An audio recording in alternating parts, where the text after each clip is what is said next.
නිබ්බාන පටිසෝතගාමී දහම් කතිකාව නිවන් මග අවබෝධය පිණිසම ඌව ගුවන් විදුලියෙන් සත්‍යයේ සුපහැදිලි දියදූත එයයි. දේශකයානෝ රත්නපුර මගුරුගොඩ බැලුම්ගල ආරණ්‍ය සේනාසනාධිපති වාරියපොළ ධම්මගවේෂී ස්වාමින් වහන්සේ. අවසරයි ස්වාමින් වහන්ස.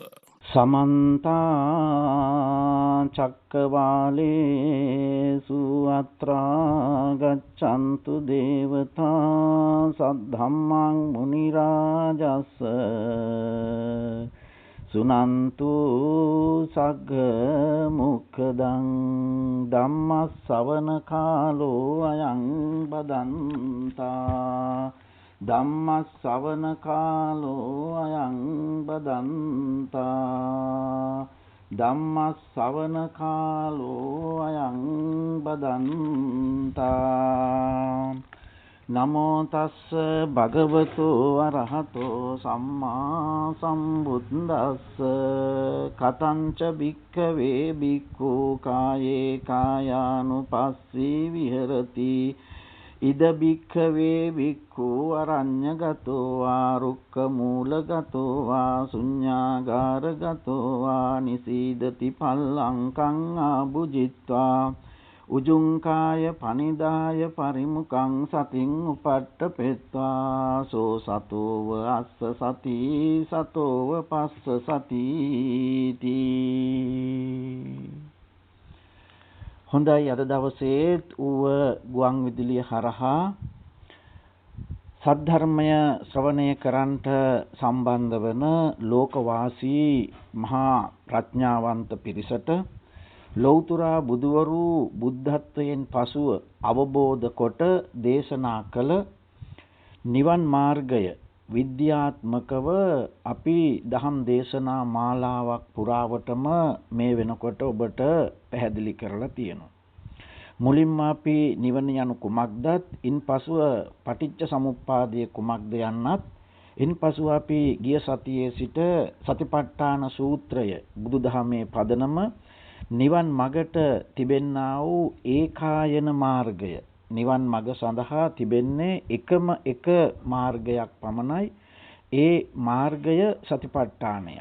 ඒ සතිපට්ඨානය කුමක්ද යන්න පිළිබඳව බුදුන් වහන්සේ දේශනා කරලා තියෙන භාවනාව තමයි සතිපට්ඨානයේ අන්තර්ගත වෙන්නේ.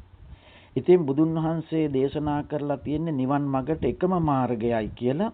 නමුත් මෑත කාලයේ නිවන් මඟ සඳහා විවිධ ක්‍රම සඳහන් කරලා තියෙනවා.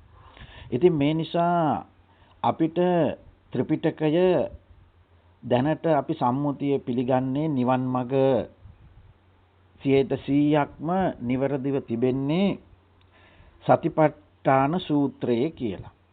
ත්‍රිපිටකයේ තියෙන ඇතම් සූත්‍ර පිළිබඳව ඇතම් විවිධ මත තියෙනවා. මුළු ත්‍රිපිටකයේම බුද්ධ භාෂිතය කියලා පිරිසක් පිළිගන්නවා.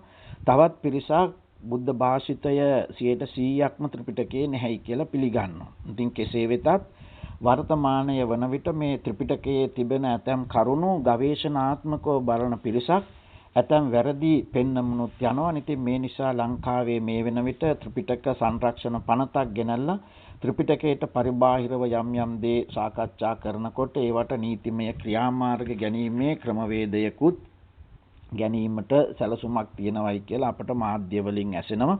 ඉතින් කෙසේ වෙතත් සතිපට්ඨාන සූත්‍රය බුද්ධ දේශනාවක්. නිවන් සඳහා යන කෙනෙක් අනිවාර්යයෙන්ම මේ සතිපට්ඨානය තමයි පරිශීලනය කළ යුත්තේ. ඉතින් මේ නිසා මේ සතිපට්ඨාන සූත්‍රයේදී නිවන සඳහා කළ යුත්තේ කුමක්ද යන්න පිළිබඳව සඳහන් වෙනවා. ඉතින් අද ලෝකයේ හැම තැනම නිවන ගැන කතා කරනවා. නිවන් දැකීම සඳහා කළ යුත්තේ කුමක්ද යන්න පිළිබඳව කතා කරන්නේ ඉතාමත්ම අල්ප වශයෙන්. ඉතින් නිවන් දකින්නට හැමෝටම බෑ. නිවන් දැකීම සඳහා අපි කියනවා පෙරපින් පූර්ණය කරන්න ඕනේ කියලා. ඉතින් මේ පෙරපින් කියන සංකල්පය ගත්තාම විවිධාකාර වූ සංකල්ප ඉදිරිපත් වෙලා තියෙනවා. ඉතින් අපට දැනෙන ආකාරයට නම් පෙරපින් කියලා කියන්නේ කාලාම සූත්‍රයේ දක්වා තිබෙන ආකාරයට තමන්ගේ ප්‍රඥාවෙන් යමක් දකින්න පුළුවන් නම් ඒක තමයි පෙරපින.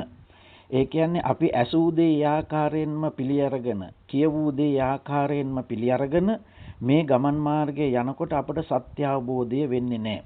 ඒ නිසා තමන්ගේ ප්‍රඥාවෙන් යමක් දකින්න පුළුවන් නම් නිවන් මඟ පවා තමන්ගේ ප්‍රඥාවෙන් දකින්න පුළුවන් නම් ඒක තමයි පෙරපින කියලා අපට දැනෙන ආකාරය. මේ නිසා අද දැනුමේ වහලුන් බවට පත් වෙලා ඉන්නේ බෞද්ධයෝ. කවුරුන් හෝ කියන දෙයක් ඒ ආකාරයෙන්ම පිළි අරගෙන තමයි බෞද්ධයන් කටයුතු කරන්නේ. නමුත් තමන්ගේ ප්‍රඥාවෙන් මේ කටයුතු කරන්නේ නැති ස්වභාවයක් තමයි අපට දැනෙන්න තියෙන්නේ. ඉතින් ඒ නිසා සතිපට්ඨාන සූත්‍රය කවුරුන් හෝ කවදා හෝ කොතනකදී හෝ කරනවා නම් ඔහුට නිවන් මඟ අත්පත් කරගන්න පුළුවන්. හැබැයි නිවන් අත්පත් කර ගැනීමට බුදුන් වහන්සේ දේශනා කරලා තියෙනවා කල්යාණ මිත්‍රයෙක්ගේ සද්ධර්මයක් ශ්‍රවණය කළ යුතුමයි කියන කාරණාව. ඉතින් ඒ නිසා සද්ධර්මය කියන්නේ කුමක්ද කියන එක පිළිබඳව අපි දිගින් දිගටම සාකච්ඡා කරලා තියෙනවා. සද්ධර්මයේ දන්නේ කල්යාණ මිත්‍රයන් විතරයි. ඒ කල්යාණ මිත්‍රයෙකුට විතරමයි සද්ධර්මය දේශනා කරන්න පුළුවන් වෙන්නේ. ඉතින් ඒ නිසා ඒ සද්ධර්මය ශ්‍රවණය කරලා ඊට පස්සේ අපි කල යුත්තේ කුමක්ද යන්න පිළිබඳ බණ සහ භාවනා කියලා කොටස් දෙකක් තියෙනවා. ඉතින් බණ භාවනා කියන කොටස් දෙක කුමක්ද පිළිබඳව සාකච්ඡා කරන එක තමයි අපි මෙතෙක් කල් කතා කරේ. අපි දැන් බණ ඉවර වෙලා දැන් භාවනාව කියන්නේ කුමක්දයි මේ පරිශීලනය කරන්නයි යන්නේ. එහෙනම් සතිපට්ඨාන සූත්‍රයට අනුව නිවන් දැකීම සඳහා හැම තැනම කරන්න බෑ මේකට. එහෙනම් නිවන් දැකීම සඳහා බුදුහාමුදුරුවෝ දේශනා කරලා තියෙන මාර්ගයක් තියෙනවා. අපි මේකට කියනවා කායානුපස්සනාව මුලින්ම. එහෙනම් කායානුපස්සනාව කරනකොට ඉද භික්ඛවේ භික්ඛු අරඤ්ඤගතෝවා රුක්කමූලගතෝවා ශුඤ්ඤාගාරගතෝවා විය යුතුයි. එතකොට නිවන් දකින්න යනකොට මේ අරඤ්ඤ රුක්කමූල ශුඤ්ඤාගාර කියන තැන්වලටපත් වෙන්න ඕනේ. එතකොට එවැනි තැනකට ගිහිල්ලා ඇත්තටම අපි ඉරියව්වක් පවත්වන්න ඕනේ. ඉරියව්වක් පවත්වන්න ඕන කියන කාරණාව තමයි මේ නිසීදති පල්ලංකං ආබුදිත්වා උජුංකාය පනිදාය පරිමුඛං සතින් උපට්ඨපෙත්තා. ඉතින් එතකොට මේ කතාව ඇහෙනකොට අද විවේචනය කරනවා. එතකොට කොන්ද කෙලින් තියාගෙන බැරි අයට නිවන් දකින්න බැහිදයි කියන කාරණාව. ඇත්තටම මේ නිවන් දකින්න යන්න ඕනේ තරුණ කාලයේ. ඇත්තටම මේක අවුරුදු 20ට කලින් ආරම්භ කළ යුතු කාර්යයක්. අවුරුදු 20ට කලින් ආරම්භ කළොත් ඔවුන්ට පුළුවන් කය තමන්ගේ නිවන් මාර්ගයට අවශ්‍ය වන ආකාරයට පුහුණු කරන්න. එතකොට මේ කය ඍජුව තියාගන්න ඕනේ කියලා කියන එකේ බොහෝ වැදගත්කමක් තියෙනවා. ඉතින් ඒවා අපි පසු කාලීනව කතා කරනවා. මේ නිවන් දකින්න යනකොට අපේ කයට සම්බන්ධ වෙලා තියෙන ඉන්ද්‍රියන් වලට සම්බන්ධ චක්‍රාස් කියලා ශක්තියින් වර්ගයක් නිෂ්පාදනය වෙන ස්ථාන 7ක් තියෙනවා. ඉතින් මේ චක්‍රාස් ඕපන් කරගන්න ඕනේ, ඒ චක්‍රාස් විවෘත කරගන්න ඕනේ කියන අදහසක් තියෙනවා. ඒවා ගැඹුරු අධ්‍යයනයක් අපි පසුව ඒවා සාකච්ඡා කරනවා. ඉතින් මේ නිසා ඇත්තටම අපි නිවන් දකින්න යනකොට ඉරියව්ව නිවරදිව පවත්වන්න ඕනේ. ඉතින් ඒ ඉරියව්ව නිවරදිව පවත්වාගෙන තමයි නිවනේ ආරම්භක ස්වභාවයටපත් වෙන්න ඕනේ. ඉතින් ඒ නිසා අපි කරන්න ඕනේ ඉන්ද්‍රිය සංවරයක් මුලින්ම. එතකොට ඉන්ද්‍රිය සංවරය කියලා කියන්නේ ඇස කන දිව නාසය හැම මොලේ කියන ඉන්ද්‍රිය සංවරත්වයට පත් කරන එක තමයි නිවන් මඟ. එහෙනම් බුදුන් වහන්සේ නිවන් මඟ දක්වනකොට කියන්නේ තුන් සිවුරයි පාත්‍රය අරගෙන හුදකලා භූමියකට යා යුතුයි කියලා. එතකොට තුන් සිවුරයි පාත්‍රය අරගෙන හුදකලා භූමියකට ගියපු කෙනෙකුට තමයි මේ නිවන් මඟ නිවරදිව පෝෂණය කරගන්න පුළුවන් වෙන්නේ. ඒ නිවන් මඟ පෝෂණය කරගන්න නම් නිවන් මඟ ස්ථිර කරගන්න නම් අරඤ්ඤ රුක්කමූල ශුඤ්ඤාගාර කියන ස්වභාවයන් වලටපත් වෙන්න ඕන. ඉතින් මේ නිසා මේ අරඤ්ඤ රුක්කමූල ශුඤ්ඤාගාර කියන එක අද සමහරු මේක විහිළුවකටපත් කරලා තියෙන්නේ. මේක බුදුන් වහන්සේගේම දේශනාවක් සතිපට්ඨාන සූත්‍රයේ මෙතන අරඤ්ඤ රුක්කමූල ශුඤ්ඤාගාර කියලා කියන්නේ ඔබ හුදකලා භූමියකට යා යුතුයි කියන එකයි.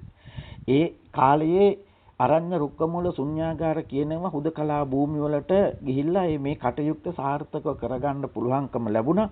නමුත් අද වර්තමානයේදී අරඤ්ඤගත රුක්කමූලගත ඒ හුදකලා ආරණ්‍ය සේනාසනවල වල ඉන්න ස්වාමින් වහන්සේලාට වඩා වැඩි සැලකිල්ලක් රාජ්‍ය අනුග්‍රහය පවා ලැබෙන්නේ මේ මහා මන්දිරවල නගරයේ ජීවත් වෙන ඒ ස්වාමින් වහන්සේලාට. ඉතින් කැලේකට ගිහිල්ලා කුටියක්වත් හදාගන්න අවසරයක් දෙන්නේ නැති මට්ටමටයි පත් වෙලා තියෙන්නේ. ඒ තරමට බුදුදහම විකෘති වෙලා.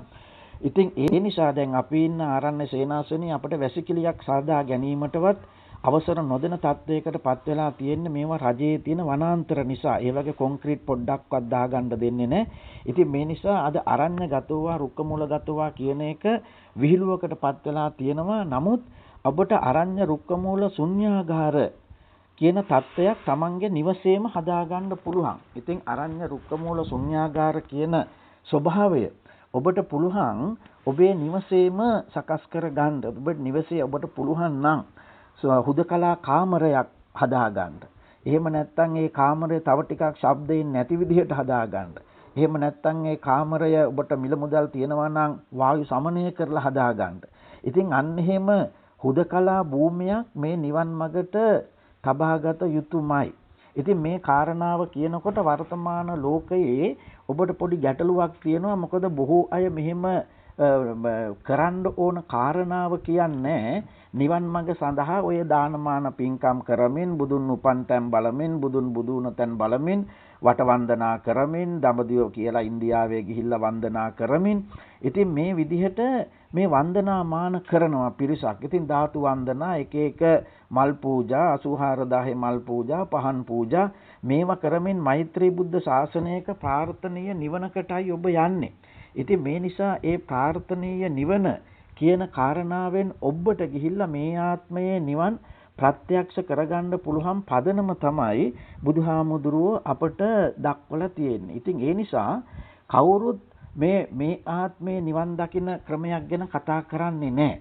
ඉතින් ඒ නිසා ඔබ ත්‍රිපිටකයේ සාමාන්‍ය ඵල කියන සූත්‍රය අධ්‍යයනය කරන්න කාට හරි පුළුවන් වුණොත් සාමාන්‍ය ඵල සූත්‍රයේ නොයෙක් එකතු කිරීම තියෙනවා. නමුත් සාමාන්‍ය ඵල සූත්‍රයේ අජාසත් රජුරෝ ඒ වෙනකොට ඒ සමාජයේ හිටපු ශාස්ත්‍රාස්ත්‍රෝරුන් ගාවට යනවා. පුරණ කස්සප මක්කලී ගෝසාල අජිත කේසකම්බලී පකුද කච්චාන නිගණ්ඨනාත පුත්ත සංජය බෙල්ලට්ට කියන ඒ වෙනකොට එම සමාජයේ හිටපු ප්‍රසිද්ධම අය ගාවට ගිහිල්ලා අහනවා මට මේ ආත්මේ නිවන් දකින්න ක්‍රමයක් කියලා දෙන්නයි කියලා. නමුත් ඒ කිසි කෙනෙකුට මේ ආත්මේ නිවන් දකින්න ක්‍රමයක් පැහැදිලි කරන්න බැරි වුණ තැන තමයි බුදුන් වහන්සේ ළඟට ගිහිල්ලා මේ ආත්මේ නිවන් දකින්න ක්‍රමය අජාසත් රජුරුව අහගන්නවයි කියලා සාමාන්‍ය ඵල සූත්‍රයේ තියෙන. එතකොට අපට පේනවා ඒ යුගයේදී තවත් මහ විශාල පිරිසක් ආගමික නායකයන් පිරිසක් ඉඳලා තියෙනවා. නමුත් බුදුන් වහන්සේ තමයි හරියටම මේ ආත්මේ නිවන් දකින්න ක්‍රමය පැහැදිලි කරලා තියෙන්නේ. ඉතින් බුදුන් වහන්සේ මේ ආත්මේ නිවන් දකින්න ක්‍රමය පැහැදිලි කරලා තිබ්බට අපේ අවාසනාවකට අපට අද වෙනකොට ඇහෙන්න ලැබෙන්නේ මේ ආත්මේ බුද්ධ දේශනාව මෛත්‍රී බුද්ධ ශාසනයට තල්ලු කරලා. ඉතින් මේ නිසා මේ මෛත්‍රී බුද්ධ ශාසනය තමයි නිවන් දකින්න පුළුවන් වන්නේ. මේ ආත්මේ නිවන් දකින්න බෑ. මේ ආත්මේ නිවන් දකින්න පෙර පින්මදි යනාදි වශයෙන් අපට කුඩා කල සිටම පාසලෙන් පන්සලෙන් සමාජයෙන් හැම තැනින්ම ඇහුනේ මේ ආත්මේ නිවන් දකින්න බෑ. මේ ආත්මේ අපිට දකින්න පුළුවන් පින් කරන එක විතරයි කියලා. එතකොට මේ පින් කරන ඒව දැක්කහම ඒ පන්සල් සංවර්ධනය කරගන්න හැටි ඒ ආකාරයෙන් කටන පින්කම් අටපිරිකර පූජා ඔය ආකාරයේ මහා පින්කම් මාලාවකින් විතරයි අපට නිවන් මඟක් කියලා දුන්නේ. මේ ආත්මේ නිවන් දකින්නට බෑ කියලා මතවාදයක් අපේ මනසට පොඩි කාලේ ඉඳලම දාලා දැන් අපිට මේ ආත්මේ නිවන් දකින්න පුළුවන් කියලා කවුරුන් හෝ කියනවා නම් අන්නේ මේ ආත්මේ නිවන් දකින්න පුළුවන් කියන කාරණාව කිසි කෙනෙකුට අවබෝධ කරගන්න බැරි විදිහටම මේක වහලා දාලා. ඉතින් මේ නිසා මෙන්න මේ කටයුත්ත අද වෙලා තියෙන්නේ ඕනෑම බොරුවක්. ඔබ අහලා ඇති ඔය ජර්මනියේ හිට්ලර් ඉන්න සමයේ ඒ බොරු මතවාදයක් සමාජගත කරන න්‍යායක් තිබ්බා මේ ගොගෙල්ස් න්‍යාය කියලා. එතකොට මෙන්න මේ අද තියෙන්නේ අන්න ඒ න්‍යාය. එතකොට මේ න්‍යාය දැන් ලංකාව පුරාම ව්‍යාප්ත වෙලා මේ ගොබෙල්ස් න්‍යායෙන් තමයි අද අපි පාලනය වෙන්නේ. බොරුව සමාජගත කරලා. ඒ බොරුව සමාජගත කරපුවාම දිගු කාලයක් ඒක ඇත්තක් ලෙස තමයි අපට දැනෙන්නේ. එතකොට මේ ගොබෙල්ස් න්‍යායෙන් තමයි අද ලංකාවේ බුදුදහම වැහිලා තියෙන්නේ. මේ නිසා මේ ගොබෙල්ස් න්‍යාය තුල මේ ආත්මේ නිවන් දකින්න බෑ කියන න්‍යායක් සමාජගත වෙලා. නිවන් දකින්න වෙන්නේ මෛත්‍රී බුද්ධ ශාසනය කියන මතවාදයක් සමාජගත වෙලා. මෙන්න මේ විදිහට මේ සමාජගත වෙලා තියෙන මේ ක්‍රමය නැවත අපට ඉස්මතු කරන්න බෑ. නැවත මේක ඉස්මතු කරලා එළියට ගන්න බෑ. එතකොට මේ ත්‍රිපිටකයේ තියෙන දේවල් 100%ක්ම නිවැරදි කියලා අපි තුල ස්ථාපිත වෙලා. නමුත් කවුරුත් දන්නවා මෙන්න මේ ත්‍රිපිටකය ලංකාවේ තියෙනවා කතාවක් බුද්ධඝෝෂ කියලා හාමුදුරු කෙනෙක් ඉන්දියාවෙන් ඉඳලා ලංකාවට ඇවිල්ලා මේවා මහා විහාරයේ ලියුණයි කියනවා. දැන් ඒවට සාක්ෂි තියෙනවා. ඔය විසුද්ධි මාර්ගය ඇතුළු විශාල අට කතා ප්‍රමාණයක් ඒ බුද්ධඝෝෂ හාමුදුරුවෝ ලියුවයි කියනවා. ඊට පස්සේ මේ අපේ තිබුණ ඒ හෙළ භාෂාවෙන් තිබුණ ඒවා ලෝමහපහ ඉස්සරහා 77 දෙනෙක් උසට ගොඩ ගහලා ගිනි තිබ්බයි කියනවා. දැන් මේවා මේ සම්මුති සමාජයේ තියෙන කතා. එතකොට දැන් ඇත්තටම අපිට දැන් මේ බුද්ධඝෝෂ හාමුදුරුවෝ ලියපු ඒවා ද අපට තියෙන්නේ එහෙම නැත්නම් බුදුහාමුදුරුවෝ දේශනා කරපේවද තියෙන්නේ කියන එක පිළිබඳව ගැටලුවක් තියෙනවා. හැබැයි කවුරුත් මේවා සමාජයේ විමර්ශනය කරන්නේ නමුත් මේ තියෙනව ඇත්තයි කියලාම තමයි අපි පරිශීලනය කරන්නේ. ඉතින් නමුත් මෙන්න මේ ගොබෙල්ස් න්‍යායයට අනුව අපිට දැන් බොරුවක් මේ ආත්මේ නිවන් දකින්නට බෑ කියලා මතවාදයක් ගොඩනගලා. ඒ වගේම තමයි දැන් අපිට ඉතිහාසය ගැන ගත්තත් අපිට ගොබෙල්ස් න්‍යායක් ඇති කරලා තියෙනවා. අපි ආවේ මේ විජේ රජුරුවන්ගෙන් කියලා. එතකොට දැන් මේ විජේ රජුරුවන්ගෙන් කියන කතාව තමයි ඇත්ත කියලා සමාජගත කරලා තියෙනවා. එතකොට දැන් අපි දැක්කා පහුගිය 2020 විතර වෙනකොට ලංකාවේ හිටපු පුරාවිද්‍යා කොමසාරි සෙනරත් දිසානායක මහත්මයා කියනවා රාවණා කියලා සතෙක්වත් මිනිස්සෙක්වත් මේ ලංකාවේ හිටියේ නැහැ කියලා. එතකොට අපි දැක්ක 2020 පාර්ලිමේන්තුවට තීරයපත් වුණු උදිත ප්‍රේමරත්න කියලා අනුරාධපුර දිස්ත්‍රික්කයේ മന്ത്രിවරයෙක්. ඔහු ව්‍යවස්ථාදායක සභාවේ පාර්ලිමේන්තුව නියෝජනය කරන മന്ത്രിවරයෙක්. ඔහු තමන්ගේ පළවෙනි ප්‍රථම මංගල කතාවේදී කියනවා අනුරාධපුර හැදුවේ මේ රාවණා රජුරුව කියලා. ඒතකොට දැන් අපි පාර්ලිමේන්තුවේ නීති සම්පාදනය කරන කෙනා කියන එක පිළිගන්නවාද? එහෙම නැත්නම් මේ මොනවා හරි කියවලා ලෞකික දැනුමක් ගත්ත නිලධාරියෙක් කියන කතාව පිළිගන්නවාද? ඇත්තටම මේ නිලධාරියා කියන කතාව ඇත්තද? පාර්ලිමේන්තු මන්ත්‍රීවරයා කියන කතාව ඇත්තද? දැන් මොනවා හැන්සාඩ් ගත වෙලා තියෙනවා. එතකොට අපි ඔහේ අර ලිදේ ඉන්න ගෙම්බෝ වගේ විමර්ශනයකින් තොරව තමයි මේ කටයුතු සාකච්ඡා කරන්නේ. අපිට ඕන දෙයක් කියන එක ඇත්තයි කියලා අපි හිතාගෙන ඉන්නවා. ඉතින් මේ නිසා අපි හිතන දේ කියන දේ ඇත්තයි කියලා අපි හිතාගෙන ඉන්නවා. නමුත් අපි විමර්ශනාත්මකව බලන්නේ නැහැ. නමුත් අපි විමර්ශනය කරලා බලනකොට නිවන් දකින්න එක අද සම්පූර්ණ වහලා තියෙන්නේ මේ ආත්මේ නිවන් දකින්න බෑ කියලා. එතකොට නිවන කියන එක ගත්තාම අපි දන්නවා නිවන කියන්නේ නොඉපදීම කියලා. එතකොට ඉපදීම කියලා කියන්නේ සසර. එතන සසර කියලා කියන්නේ මොකද්ද? මේ ඉපදීමට අවශ්‍ය කරන මූල බීජය හදන එක. එතකොට ඉපදීමට හදන මූල බීජය තමයි විඥාණය. එතකොට මේ විඥාණය හදන වැඩපිළිවෙල තමයි අපි නිතර කරන්නේ. එතකොට අපි හැම වෙලෙම විඥාන හදන වැඩේ මොනවද විඥාන හදන්නේ? දැන් ඒක දේශනාවෙත් තියෙනවා ප්‍රායෝගිකවත් දන්නවා. ඇහැට රූප, කනට ශබ්ද, නාසයට ගන්ධ, දිවට රස, හමට ස්පර්ශ, මොළයට මතක කියන කාරණා ටික තමයි අපි නිතර ගොඩනගන්නේ. එතකොට මේ නිතර ගොඩනගලා අපි විඥාන හදනවා. මෙන්න මේ විඥාන හදලා අපි සසරට අවශ්‍ය කරන මූල බීජයන් හදනවා. ඉතින් බුදුහාමුදුරුවොත් මේක ගවේෂණය කරා. බුදුහාමුදුරුවෝ ගවේෂණය කරලා ගිහිගේ හැරදාලා ගිහිල්ලා මේ විමුක්තිය සඳහා කරුණාකාරණා හෙව්වා. විමුක්තිය සඳහා කරුණාකාරණා හොයනකොට ඔහුට මුලින්ම හම්බුනේ පස්වග මහණුන් නාලාර කාලාම උද්දකාරාම පුත්ත වගේ අය. එතකොට ඒගොල්ලෝ විමුක්තිය සඳහා මොකද කරේ? ඒගොල්ලෝ විමුක්තිය සඳහා කරේ විඥාණය සියුම් කරන ධ්‍යාන භාවනාවක්. එතකොට විඥාණය සියුම් කරන ධ්‍යාන භාවනාවල අවසාන ප්‍රතිඵලය තමයි බ්‍රහ්ම ලෝකවල උප්පත්තිය ලැබීම. ඒ නිසා බුදුහාමුදුරුවෝ දැක්ක අවබෝධ කරා මේ විඥාණය සකස් කිරීම බ්‍රහ්ම ලෝකයට යෑමක්. එතකොට විඥාණය සකස් කිරීම ඉපදීමක්. මේ නිසා බුදුහාමුදුරුවෝ ඊට වැඩියේ ගැඹුරට මේක අධ්‍යයනය කරලා ආලාර කාලාම උද්දකාරාම පුත්තලා ළඟින් ලබාගත්ත ඒ ධ්‍යාන ඔක්කොම ප්‍රතික්ෂේපත කරලා අරිය පරේෂණ සූත්‍රය ඉතාමත්ම පැහැදිලිව තියෙනවා භාවනාවකදී ලබා ගන්නා ඉහළම ඵලය තමයි නේව සංඥා නාසඤ්ඤා. ඒක උද්දකාරාම ගාවින් බුදුහාමුදුරුවෝ ලබා ගත්තයි කියනවා. පස්සේ ඒක නිවන නෙමෙයි කියලා දැනගෙන ගුරුවරයාත් ඒ දහමත් කලකිරීමෙන් අතහැරලා බුදුහාමුදුර හුදකලා වෙලා කරපු ගවේෂණයක ප්‍රතිඵලයක් ලෙස තමයි මේ නිවන කියන මහා විද්‍යාව අවබෝධ කරගත්තේ. එහෙනම් මේ නිවන කියන මහා විද්‍යාව අවබෝධ කර ගැනීමට අරිය පරේෂණ සූත්‍රයේ තියෙනවා හුදකලා භූමියක් හොයාගන්න ඕනේ කියලා. එතකොට නිසංසල පරිසරයක් හොයාගන්න ඕනේ කියලා. ඉතින් බුදුහාමුදුරුවෝ අරිය පරේෂණ සූත්‍රයේ තියෙනවා ගයා ශීර්ෂයේ ගම් තලාවක ගංගාවක් අද්දර වැලි තලාවක් ආශ්‍රිතව හොඳ වන ලැබක් මේකට හොයාගත්තයි කියලා. එහෙනම් නිවන් දකින්න යනකොට හුදකලා භූමිය අනිවාර්ය සාධකයක්. එතකොට මේ හුදකලා භූමියක වෙලාමයි මේක කරන්න ඕනේ. එතකොට ඔන්න ගැටලුවක් වෙනවා. ඉතින් හුදකලා භූමිය වලට ගිහි ජීවිතේ ගත කරන යන්නේ කොහොමද? ඒ අය මේක ඇති කරගන්නේ කොහොමදයි කියන කාරණාව හරියටම තේරුම් ගන්නේ කොහොමද ඒ ගිහි ජීවිතේ ගත කරමින් මේ කටයුත්ත කරන්නේ කියන ගැටලුව මතුවෙන්න පුළුවන්. ඉතින් ඇත්තටම බුද්ධ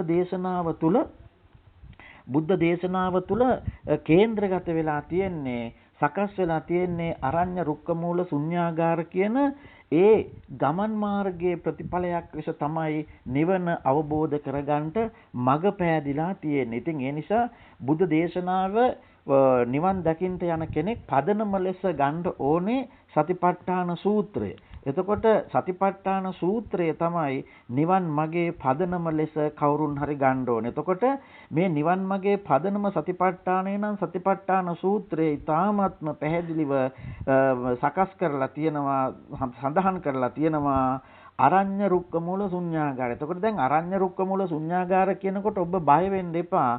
මේක මේ කැලේටම යන්න ඕනේ කියලා කතාවක් නෑ. කැලේටම යන්න පුළුවන් නම් වඩාත්ම හොඳයි. නමුත් කැලේට යන්න බැරි නම් ඔබේ නිවසේ ඔබේ කාමරයක් මේ සඳහා සකස් කරගත යුතුමයි. නමුත් මේ පිළිබඳව මතවාද ගැටලු තියෙනවා.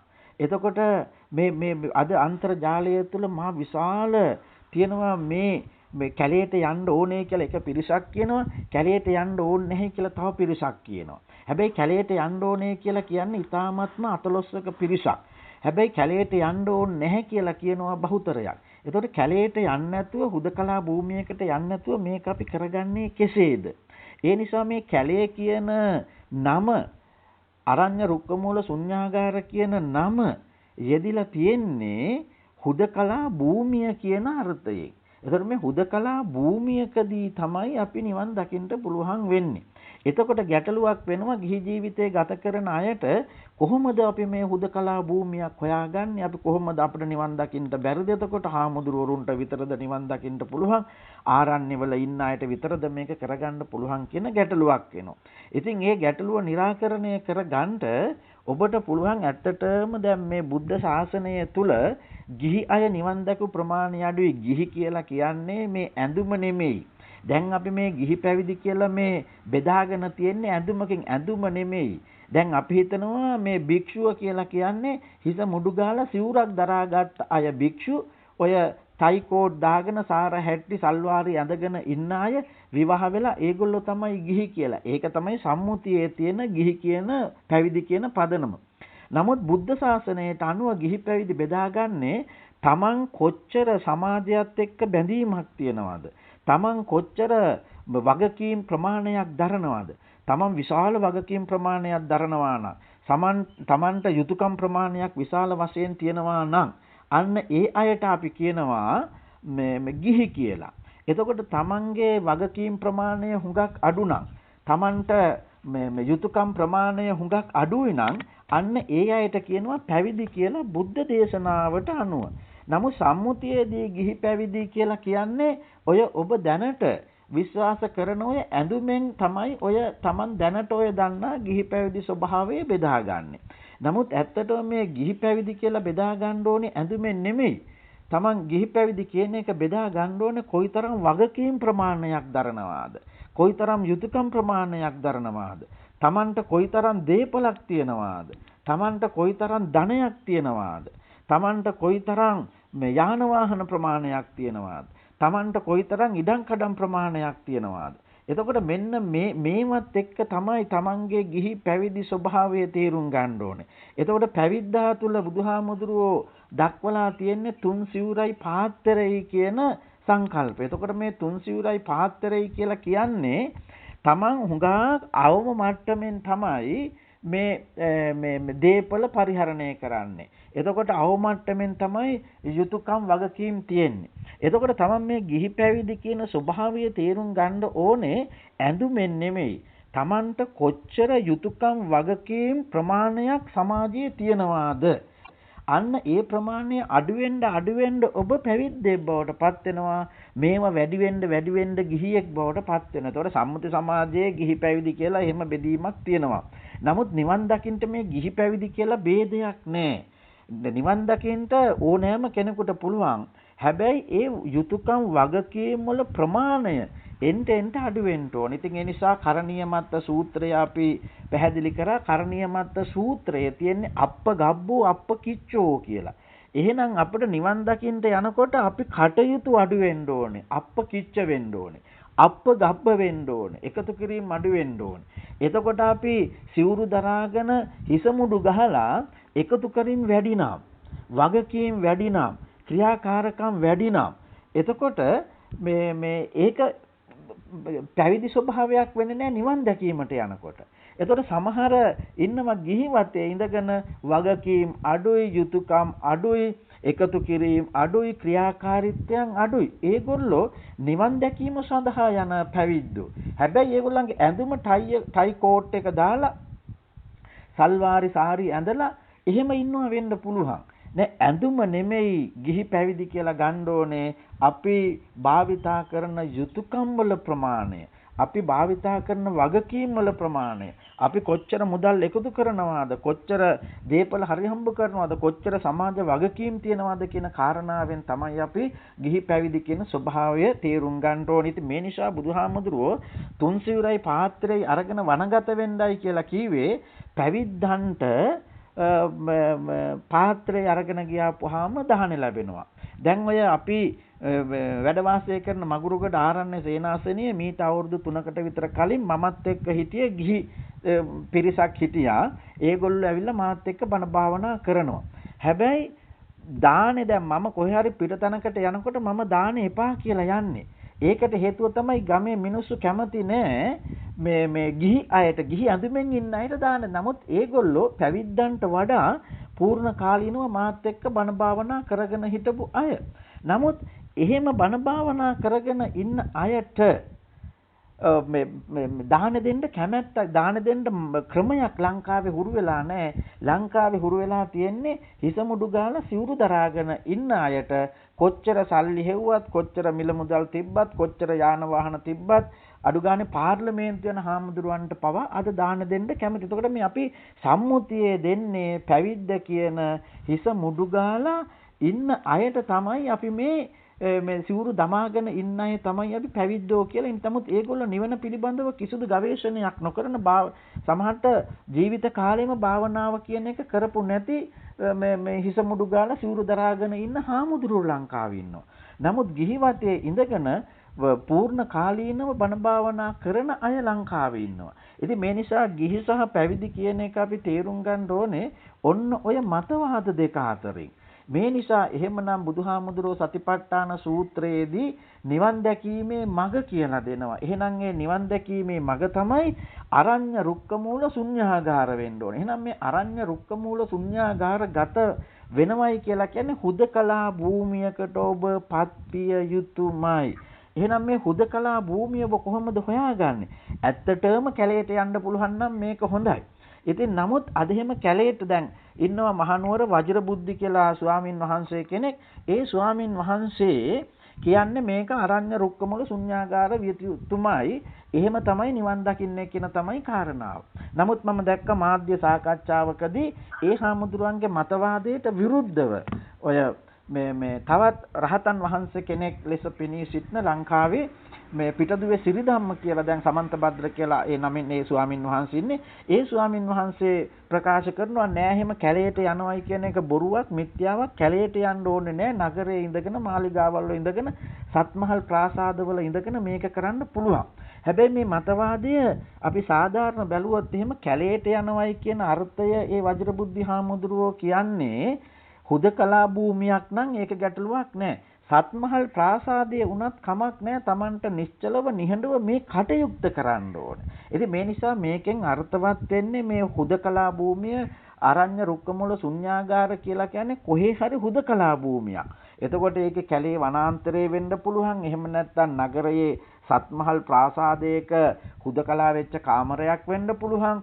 පන්සලේ බෝධි මූලය වෙන්න පුළුවන්. ඉතින් දැන් පන්සල් වල ඉස්සර නම් ඇත්තටම පන්සල කියන්නේ නිහඬ පරිසරයක්. ඒ ස්ථානයට ගිහිල්ලා අපිට මේ කටයුත්ත කරන්න තිබුණා.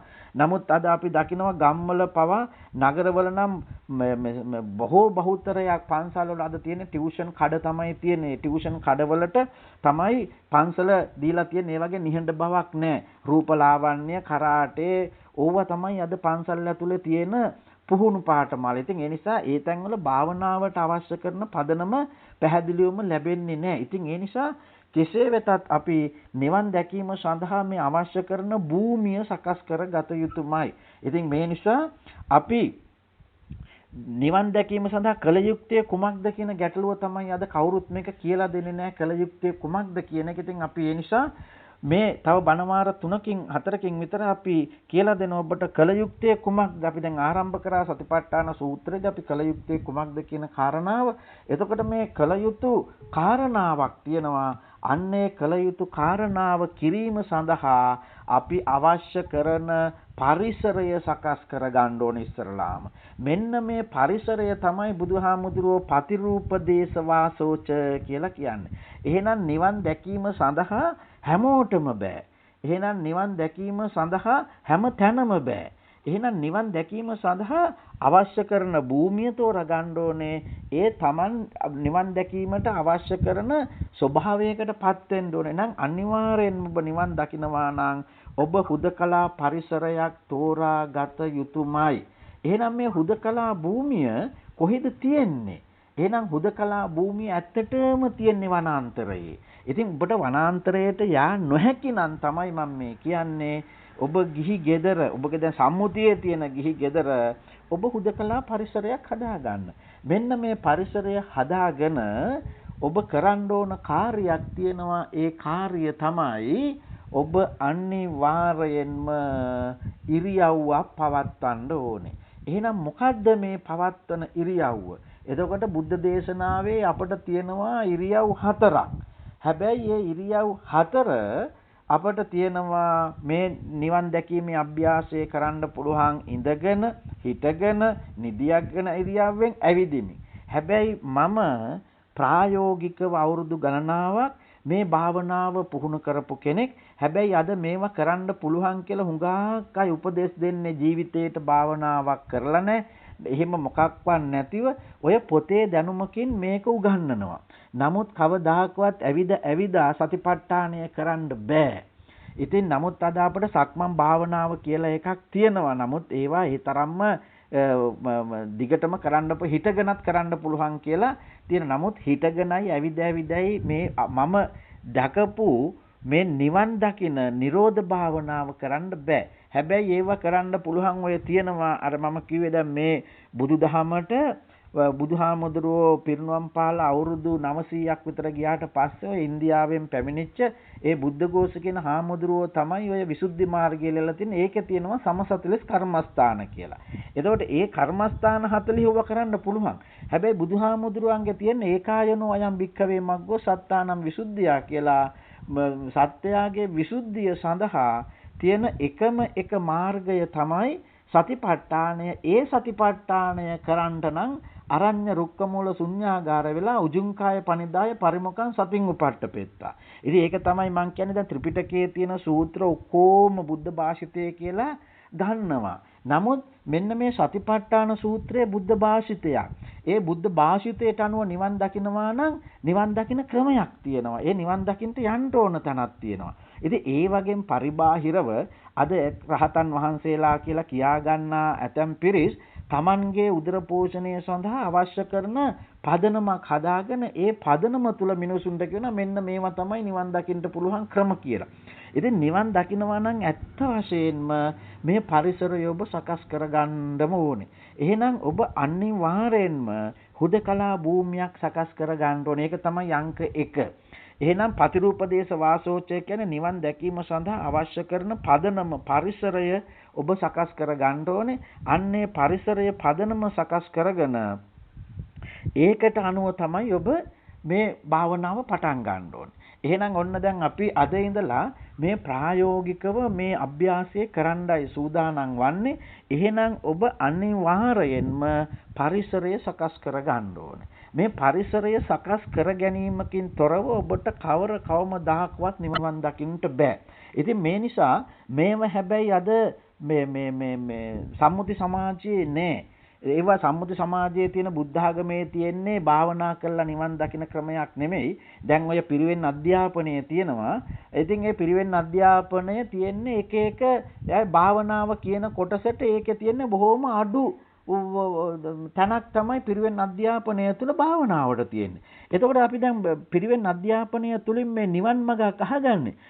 නමුත් අපි නිවන් මගේදී එක එක න්‍යායාත්මක දැනුම තමයි එකතු කරන්නේ. නමුත් භාවනාව කියන තැනට තියෙන්නේ අඩුම අඩු ස්වභාවයක් තමයි දීලා තියෙන්නේ. නමුත් නිවන් මගේ පදනම භාවනාව. ඉතින් ඇත්තටම පිරිවෙන් අධ්‍යාපනය තුළ භාවනාවට තමයි ලොකු තැනක් දෙන්න ඕනේ. ඉතින් ඒ හාමුදුරුවෝ තමයි අපට ඇවිල්ලා නිවන් මඟ කියලා දෙන්නේ. නමුත් නිවන් මඟ කියලා දෙන්න යන අයට භාවනාව ගැන දන්නේ නැහැ. පිරිවෙන් වල ඉගෙන ගන්න වෙන වෙන ලෞකික විෂයන්.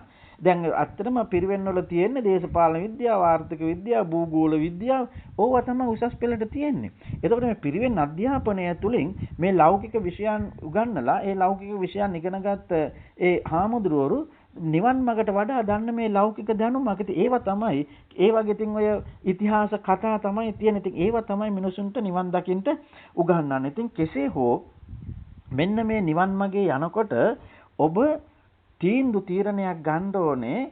නිවන් මගේ බුදුහාමුදුරුවොත් අපට පේනවා ඉච්ඡානංගල සූත්‍රයේදී දෙවෙනි විහාර සූත්‍රයේදී බුදුහාමුදුරුවොත් මාස 2-3 සති 2-3 කැලෑවට ගිහිල්ලා භාවනා කරලා තියෙනවා. එතකොට මේ සාරිපුත්ත හාමුදුරුවෝ ගැන කතා කරනකොට හැම තැනම තියෙනවා සාරිපුත්ත හාමුදුරුවෝ නිරෝධ සමාපත්තියෙන් වැඩවැසුවයි කියලා. එතකොට දැන් මෙච්චර සාක්ෂි සහදක තිබියදී දැන් පිණ්ඩපාත පාරිශුද්ධ කියලා සූත්‍රයක් තියෙනවා මජ්ක්‍ධිම නිකායේ 3 වෙනි පොතේ මේ අවසාන හරිය තියෙන සූත්‍රය. ඒක ඊටාත්ම පැහැදිලිව විස්තර කරනවා. බුදුහාමුදුරුවෝ අහනවා සාරිපුත්ත ඔබ මේ දිනවල කුමක්ද කරන භාවනාවයි කියලා. එතකොට ඒකෙදි පැහැදිලිවම සාරිපුත්ත හාමුදුරුවෝ විස්තර කරනවා මම මේ දවස්වල ශුන්‍යතා විහරණයෙන් ඉන්නේ කියලා. එතකොට ඒ ශුන්‍යතා විහරණයෙන් වැඩ වාසය කරනවා. ඒ සූත්‍රේ පටන් ගන්නෙම සමපලවතින් නැකිට්ටයි කියලා. සමපලවතින් නැකිట్లా බුදුහාමුදුරුවෝ සම්මුඛ වෙන්න ගියයි කියලා. එතකොට මේ රහතන් වහන්සේලා පවා දෛනිකව භාවනා කරනවා. බුදුහාමුදුරුවෝ පවා මේ දිවා විහරණය සඳහා දවල් දාණයෙන් පස්සේ කැලේට යනවා. එතකොට මේ බුදුහාමුදුරුවෝ රහතන් වහන්සේලා පවා මේ අභ්‍යාසය කරනවා නිවන් දැකීම සඳහා. ඉතින් අපට කියනවා එහෙම නිවන් දකින්න ඔය පුද පූජා සත්කාර ටිකක් කරලා විතරක් නිවන් දකින්න පුළුවන් කියලා. ඉතින් එහෙම නෙමෙයි. මේ නිවන් මාගේ යනවා නම් මෙන්න මේ නිවන් මාගේ යනකොට මේ අභ්‍යාසය කරන්න ඕනේ. එතකොට මේ අභ්‍යාසය කරලා මෙන්න මේ කටයුතු ටික සැලසුම් කරගෙනයි අපි නිවන් මාර්ගට යන්නේ. එහෙනම් නිවන කියන්නේ විඥාන නිරෝධ කරන වැඩි. මෙන්න මේ විඥාන නිරෝධ කරන වැඩේ තමයි අපි කරන්න ඕනේ. එහෙනම් විඥාන නිරෝධ කරන වැඩේ අපි කොහොමද කරන්නේ? එහෙනම් කරන්න නම් ඔබ යන්න ඕනේ හුදකලා පරිසරයකට. ඉතින් අද සිට ඔබ මේ ප්‍රායෝගික අභ්‍යාසය නිකම් බණ කියලා කියන්නේ නිවන් දැකීම සඳහා ඔබ කළ යුත්තේ කුමක්ද කියන එක අහගන්න එක තමයි බණේදි වෙන්න ඕනේ. නමුත් අද ඔබ බණේදි වෙන්නේ නිවන් දැකීම සඳහා කළ යුත්තේ කුමක්ද කියන එක නෙමෙයි ඔබ අහගන්නේ. ඔය බුදුහාමුදුරන්ගේ ඉතිහාස කතා, ජාතක කතා, ධාතු වන්දනා, ධාතු තියෙන තැන්, බුදුහාමුදුර ඉපදුන තැන්. දැන් ලංකාවේ අලුත් මේක තමයි බුදුහාමුදුර ඉපදුන තැන කොහෙද කියලා හොයන එක. කට්ටියක් කියනවා ඉන්දියාවේ කියලා, කට්ටියක් කියන ලංකාවේ. මේකට දැන් මහ විශාල ගැටුමක්. බුදුහාමුදුරන්ගේ උප්පත්ති භූමිය හොයන එක. බුදුහාමුදුරෝ කොහේ පුදුනත් අපට ගැටලුවක් නැහැ. අපට අවශ්‍ය වෙන්නේ බුදුහාමුදුරෝ කියපු න්‍යාය අධ්‍යයනය කරන එක. ඒ න්‍යාය ගවේෂණය කරන එක. එහෙනම් මේ නෙවෙයි න්‍යාය ඒ ප්‍රායෝගික වැඩපිළිවෙලයි අපි දැනගන්න ඕනේ. එහෙමනම් ඔබ නිවන් දැකීම සඳහා අනිවාර්යෙන්ම හුදකලා පරිසරයක් සොයාගත යුතුමයි. හුදකලා පරිසරයකට ගිහිල්ලා ඔබ මොකද්ද කරන්න ඕනේ? ඔබ කරන්න ඕන කාර්යය තමයි ඔබේ ඉරියව්ව පවත්වන්න ඕන. ඉතින් මේ ඉරියව්ව අතර බුදුහාමුදුරුවෝ අනුදැන වදාළ ඉරියව්ව තමයි ඉඳගෙන කොන්ද කෙලින් කරගෙන ඉන්න ඉරියව්ව. ඉතින් මේක සතිපට්ඨාන සූත්‍රයේ නිසීදති පල්ලංකං ආභුජිත්වා උජුංකාය පනිදාය පරිමුඛං සතින් උපට්ඨපෙත්වා කියලා කියනවා. එහෙනම් ඔබ ඉරියව්වකට පවත්වලා ඒ ඉරියව්වකට වෙලා ඉන්න ඕනේ. ඉතින් අන්න ඒ ඉරියව්ව පවත්වන එක තමයි ඔබ කළ යුතු කාර්යය. එහෙනම් ඔබ මේ ඉරියව්ව පවත්වන්නේ කොහොමද? ඉතින් ඔබට දැන් ඉඳගෙන ඉඳීමේ ඉරියව්ව බැරි නම් ඔබ අඩුම තරමේ ඔය බලන්ඩ ඇඳක සිංහසෙයියාවෙන් හරි ඉන්න. අර බුදුහාමුදුරන්ගේ සතපෙන ඉරියව්ව තියෙන්නේ. ඒක භාවනාවට හොඳ ඉරියව්වක්. එතකොට ඉඳගෙන නම් තමයි මේක වඩාම හොඳ. මේවා මේ හිටගෙන ඇවිද ඇවිද කරන්න පුළුවන් එකක් නෙමෙයි සතිපට්ඨානෙ. කරන්න ඔබ හොඳම නිවරදි මේක තමයි ඉඳගන්න ඉරියව්ව. දැන් ඉඳගන්න ඉරියව්වෙත් ඉතින් ඇත්තටම මේ තරුණ අය මේකට පෙළඹෙනවා නම් ඔය බුදුහාමුදුරුවෝ දැන් අපට අර පිළිමේක ඉන්න ඉරියව්ව එකට අපි කියන්නේ පద్මාසනය කියලා. වජ්‍රාසනය කියන්නේ ඔබ දැකලා ඇති සැරියුත් මොගලන් දෙනම බුදුහාමුදුරුවන්ගේ දෙපැත්තේ ඉඳගෙන ඉන්න ඉරියව්වක් තියෙනවා. ඔන්න ඕක කරගන්න පුළුවන් නම් ඒ ඉරියව්ව තමයි හොඳම ඉරියව්ව. ඉතින් ඒක ඉතින් ඔබට එහෙම්මම ඉන්න බැයි නම් අඩුතරමේ පොඩි බංකුවක් හදාගෙන අර ඒ බංකුව යටින් කකුල් දෙක දාලා ඒ බංකුවේ ඉඳ ගන්න පුළුවන් නම් ඒකට තමයි අපි කියන්නේ වජ්‍රාසනය කියලා. ඔය වජ්‍රාසනය තමයි නිවන් දැකීම සඳහා හොඳම ඉරියව්ව. එතකොට මේ නිවන් දැකීම සඳහා හොඳම ඉරියව්ව වජ්‍රාසනය.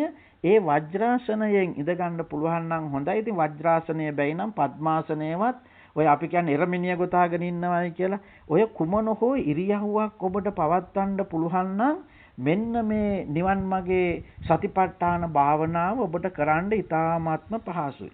එහෙනම් ඔබ දැන් පරිසරය හදාගන්න ඕනේ නිහඬව.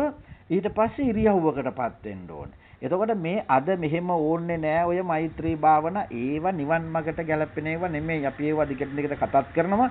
අපි ඊට පස්සෙත් මේක සාකච්ඡාවට බඳුන් කරනවා මේ දැනට තියෙන වැරදි භාවනා ක්‍රම මොනවාද කියන්න පිළිබඳව. එතකොට අපිට දැනට තියෙන්නේ බුදුහාමුදුරුවෝ දේශනා කරපු භාවනා නෙමෙයි.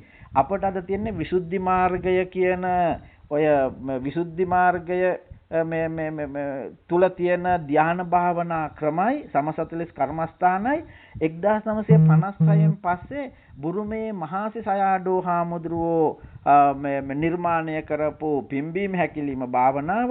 ඊට පස්සේ බුරුමේම පාවොක් සයාඩෝ කියලා නහයේ හුස්ම දෙස බලන භාවනාව. එතකොට බුරුමේම ඌබාකින් කියලා මහත්තයෙක් නිර්මාණය කරලා ඉන්දියාවේ ගෝයින්කා කියලා මහත්තයෙක් මේක ලෝකේ පුරා ව්‍යාප්ත කරපු ගෝයින්කා ක්‍රමය. මේ කය පිළිබඳ බලන භාවනා මිසක් සිත පිළිබඳව කරන භාවනා අපට හඳුනා ගැනීමට තියෙන ඉතාමත්ම අල්ප වශයෙන්. ඒ නිසා බුද්ධ භාවනාව කියලා කියන්නේ සිත දෙස බලන භාවනාව. එතකොට මේ සිත දෙස බලන එකට තමයි සතිය කියන්නේ. ඒක පිහිටුවා ගන්න එකට තමයි අපි සතිපට්ඨානය කියලා කියන්නේ. එහෙනම් මේ සතිපට්ඨාන භාවනාව කරන්න නම් ඔබ අනිවාර්යයෙන්ම ඉරියව්වක් පවත්වන්න ඕනේ, පරිසරය හදා ගන්න ඕනේ. එහෙනම් අපේ පරිසරය මොකද්ද?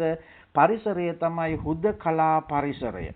එතකොට මේ හුදකලා පරිසරයට ගිහිල්ලා තමයි මේක අපි කරන්න ඕනේ. ඉතින් හුදකලා පරිසරයකට අපි ගිහිල්ලා මෙන්න මේ කටයුත්ත කරන්න ඕනේ. එහෙනම් හුදකලා පරිසරයේදී මොකද්ද අපි කරන්න ඕනේ? ඉරියව්වක් පවත්වන්න ඕනේ. එතකොට ඉරියව්වක් පවත්වලා අපි දන්නවා අපි දැන් කතා කරලා තියෙනවා පටිච්ච සමුප්පාදයේ කතා කරා අපට විඥාණය හැදෙන ආකාර හයක් තියෙනවා. එතකොට අපට විඥාණය හැදෙන ආකාර වලින් ප්‍රධානම විඥාණය හැදෙන ආකාරය තමයි ඇහැ. එතකොට ඇහැට අපි කරන්නේ රූප බලන එක.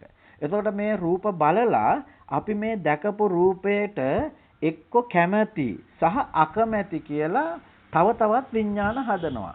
අපි ආස කරන රූපයක් දැක්කනම්, අපි ආස කරන ගොඩනැගිල්ලක් දැක්කනම්, අපි ආස කරන මේ වාහනයක් දැක්කනම්, අපි ආස කරන පරිසරයක් දැක්කනම් අපි යන්නේ ආසා කරන ඒ ගොඩනැගිල්ලට පරිසරයට වාහනයට අපි රාග සහගත විඥාන වගයක් හදනවා.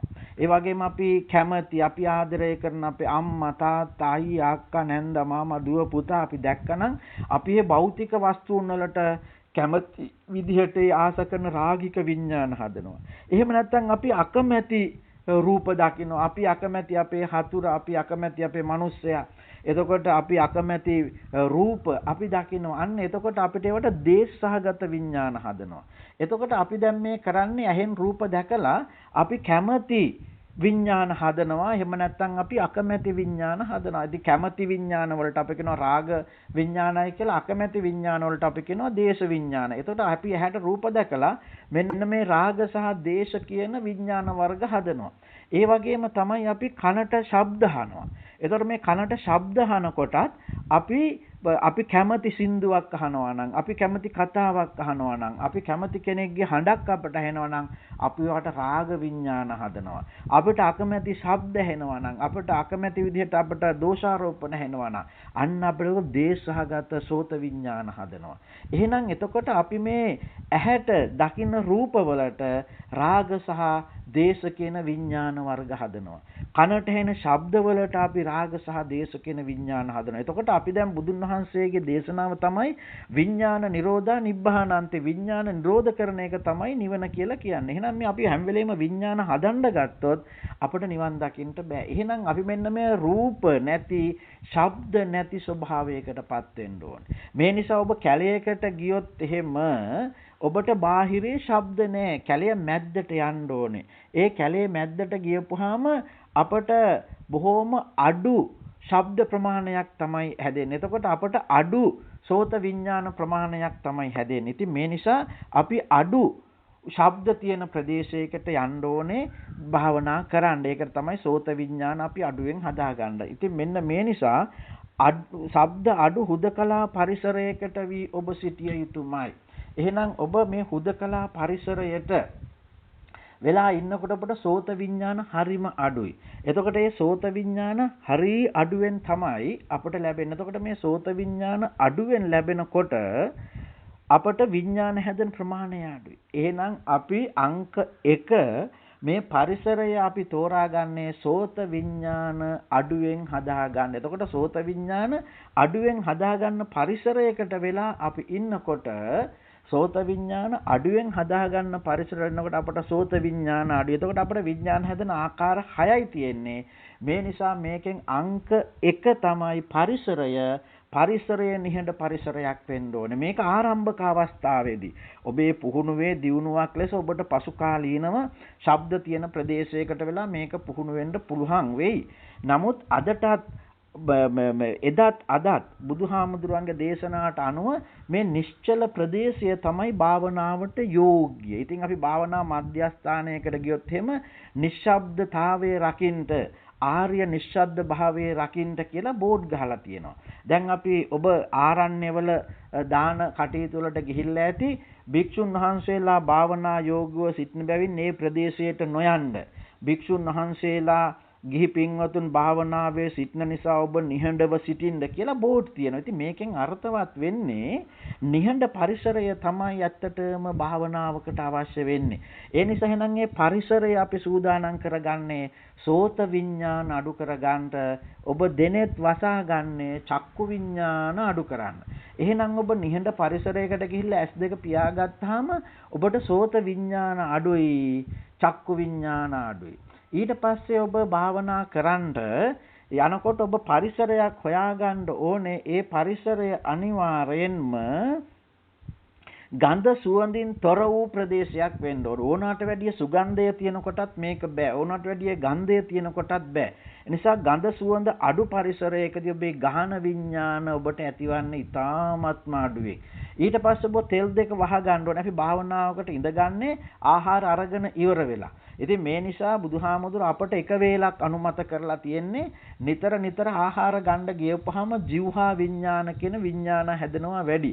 ඒ නිසා අපිට එක වේලක් ආහාර අරගෙනයි මේ කටයුත්තට පෙළඹෙන්න ඕනේ. ඉතින් ඒ නිසා දැන් අපි එතකොට එක ආහාර වේලක් අරගෙන අපි ඉඳ ගන්නවා. ඒ නිසා දැන් ඉතින් ඊට පස්සේ අපිට ඒක ආහාර වේල් දෙකකට සීමා වෙලා තියෙනවා. දැන් බුරුමේ වගේ රටවල් වලදී අපිට පාන්දර 5:00 අතර තමයි උදේ දාණය හම්බෙන්නේ.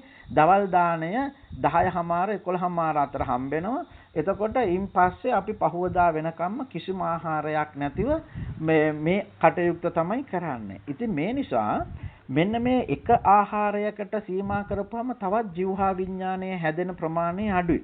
ඉතින් ඔබ මේ අභ්‍යාසය කරනවා නම් මෙහෙම්මම කරන්න ඕනේ. හැබැයි මේක නැතුව ඔබට අර ගොබෙල්ස් න්‍යායයට අනුව එක එක භාවනා ක්‍රම හඳුන්වලා දීලා මේ ආත්ම නිවන් දකින්න බෑ කියලා ඔය මතවාද ගොඩනගලා ඔබ ආද ඒ වගේ වහලුන් බවට පත් වෙලා ඉන්නේ. ඉතින් ඒ න්‍යායන් වලම ඔබ හිර වෙලා ඉන්නවා නම් ඔබට මේ ආත්මේ නිවන් දකින්න බෑ. ඉතින් අපි මේ උත්සාහ කරන්නේ අපි මේ විශාල කැපකිරීමක් කරන්නේ ඔබට මේ ඌව ගුවන් විදුලිය මේ අවස්ථාව දීලා තියෙන්නේ.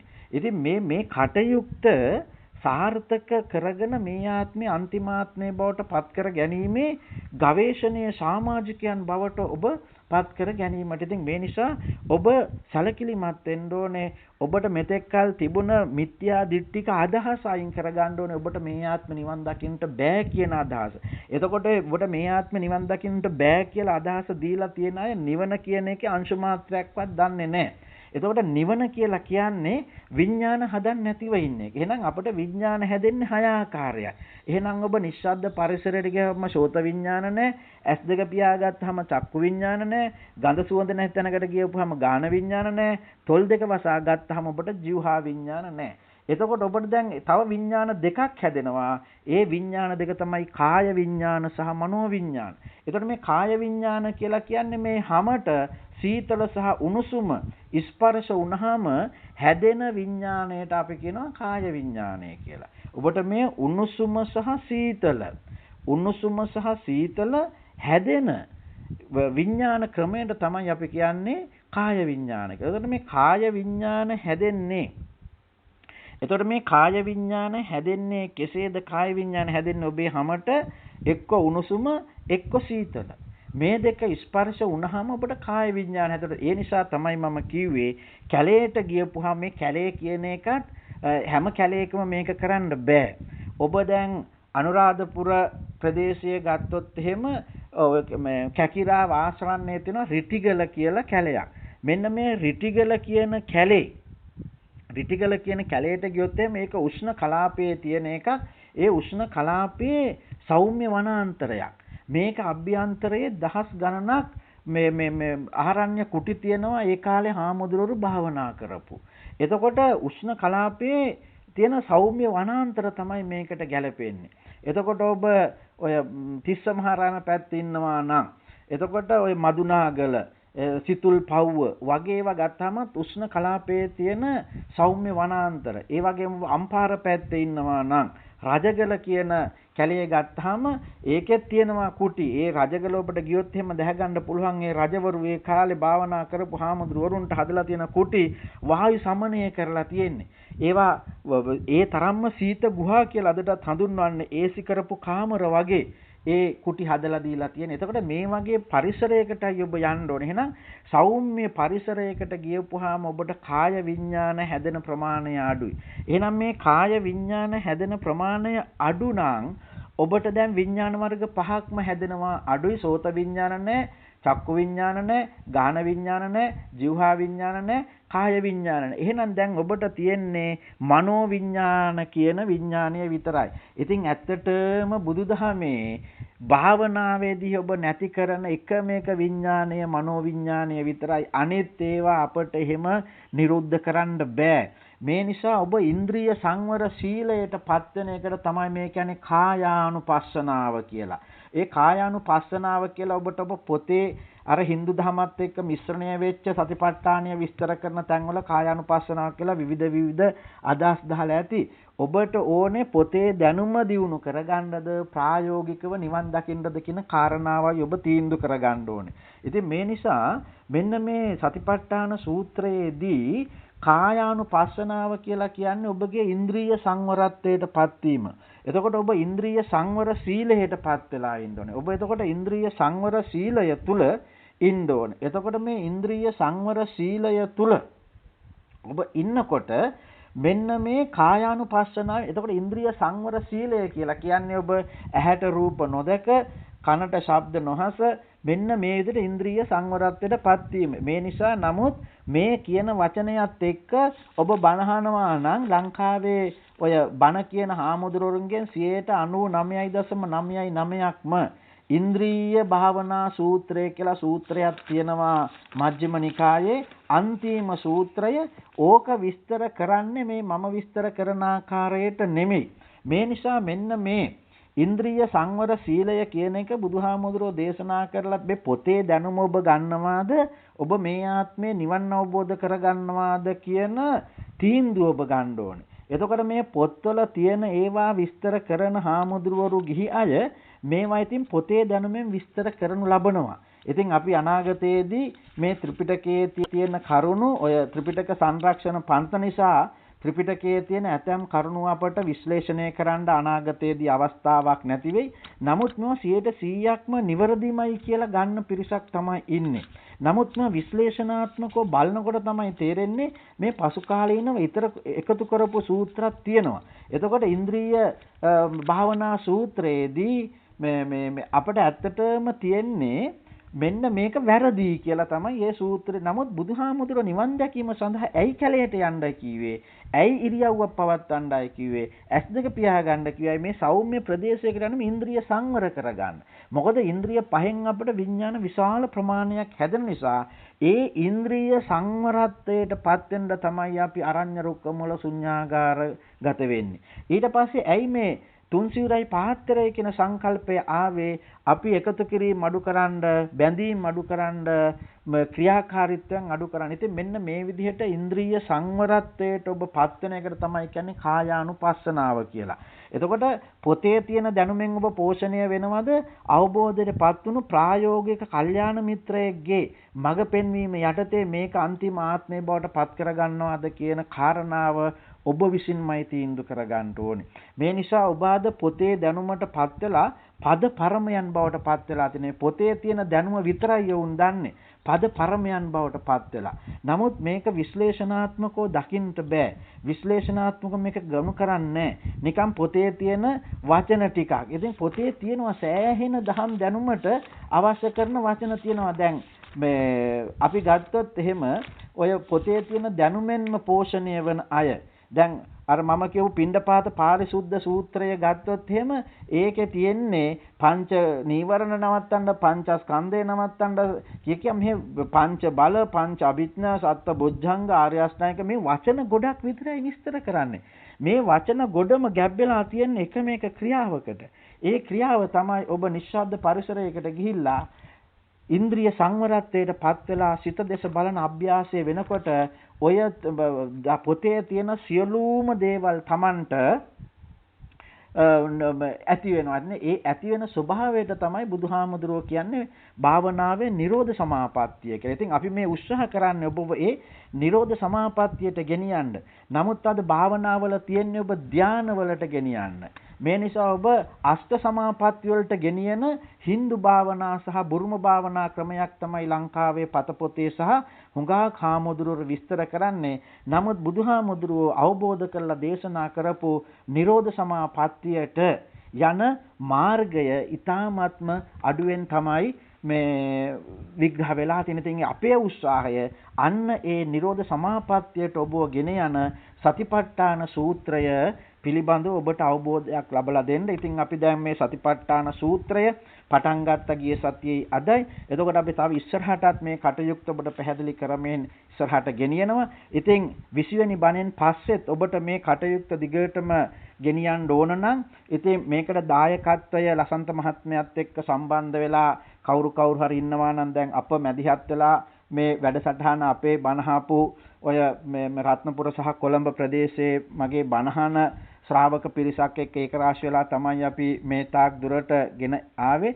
ඉතින් මින් ඉදිරියට යනවා නම් මේ බණ ශ්‍රවණය කරන දේශීය විදේශීය මේ ශ්‍රාවකයෝ ඉන්නවා නම් මේ ලසන්ත මහත්මයාත් එක්ක සම්බන්ධ වෙලා මෙහි ඉදිරි දායකත්වයේ බාර අරගෙන මේ කටයුත්ත අපට සාර්ථකව කරගෙන යන්න පුළුවන්. එහෙමනම් අද දවසේත් මේ ධම් ශ්‍රවණය කරලා සතිපට්ඨානය කුමක්ද යන්නයි පිළිබඳව ඔබට යම් අවබෝධයක් ලැබුණා නම් ඒ අවබෝධයට පදනම් වුණ මේකට වචනයකින් හරි සහසම්බන්ධතාවයක් දක්වපු සෑම සියලු දෙනාටම මේ මාත්මේ බවට පත් කර ගැනීමට හේතු වාසනා වේවා කියලා ප්‍රාර්ථනා කරමු.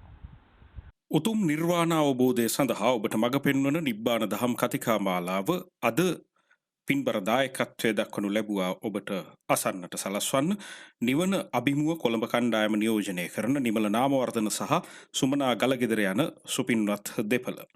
ඒ ජී නාමවර්ධන සහ සිසිර කුමාර වනසුන්දර යන දෙපළ මේ ආත්ම භාවය අවසන් කළා. ඒ ඥාතීන් දෙපළට ඉක්මන් භවයකදීම නිවන් සුවය ප්‍රාර්ථනා කිරීම මූලික අරමුණ කරගනිමින් ඒ වගේම මේ ධර්ම දාණයට සම්බන්ධ වන සියලුම දෙනාගේ නමින් මිය පරලෝකීය සියලු ඥාති හිත මිත්‍රාදීන්ට ඉක්මන් භවයකදී නිර්වාණ අවබෝධයට මේ ධර්ම දාණය හේතු වාසනා වේවා කියන ප්‍රාර්ථනාවත් ඇතිව මේ දෙදෙනා ඇතුළුව ජීවත් වන සෑම සියලු දෙනාටම මෙය අවසන් භවය බවට පත් කර ගැනීමට මේ ධර්ම දාණයෙන් උපන් පුණ්‍ය ශක්තියින් හේතු වාසනා වේවා. ඔබ සැමට උතුම් නිර්වාණ අවබෝධය ලබා ගැනීමට ධෛර්ය ශක්තිය ලැබේවා. නිබ්බාන දම් කතිකා මාලාව මේ දහම් දේශනා ඇතුළත් ශ්‍රව්‍ය සංයුක්ත සැටි සහ සරල බසින් නිවන පිළිබඳව ලියවුණු කෘති ඔබට ලබා ගන්නට පුළුවන් නොමිලේ. ඔබේ ලිපිනය ලියූ තැපැල්පතක් හෝ මුද්දර කවරයක් අපට එවන්න. ඌව ගුවන්විදුලිය බණ්ඩාරවිල අපේ ලිපින නිබ්බාන ඌව ගුවන්විදුලිය බණ්ඩාරවිල. මෙතෙක් ලිපින සඳහන් කරමින් තැපැල්පත් ලිපි එවූ සැමට අපි පසුගිය සතියේ පටන් තැපැල් කළා ඒ ශ්‍රව්‍ය සංයුක්ත තැටි සහ අගනා දහම් පුස්තක. ඔබ සැමට තෙරුවන් සරණයි. නිබ්බාන පටිසෝතගාමී දහම් කතිකාව නිවන් මග අවබෝධය පිණිසම ඌව ගුවන් විදුලියෙන් සත්‍යයේ සුපහැදිලි දියදූත එයයි.